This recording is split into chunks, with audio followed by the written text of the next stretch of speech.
I think one of the biggest problems that young athletes have today and just young adults is just a fear of failing. And because of that, they hold back or they don't go for certain things. And one of my jobs here at the Dome, and I work with athletes and I work with their mindset, is just trying to free them up. I basically tell them, you're going to fail. You're going to make mistakes, right? The best athletes in the world still do it. Learn from it.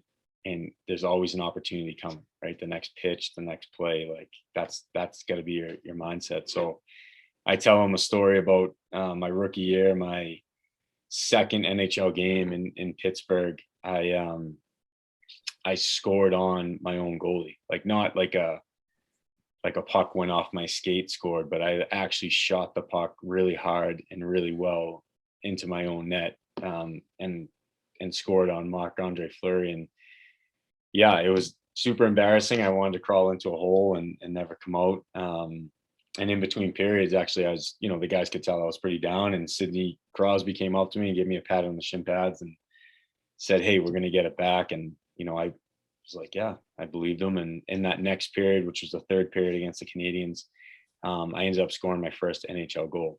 So I just tell that story. I scored 2 goals that game. On both teams. I'm probably one of the only players in the history of the game to say that. But it's a funny story, and it sucked at the time scoring on my own goalie, but it's just to highlight the fact that like there was still an opportunity coming, and that was the third period. So if I couldn't get out of my own way, and if I was still regretting what happened in the second, I don't score my first NHL goal, which was like a lifelong dream of mine, right? So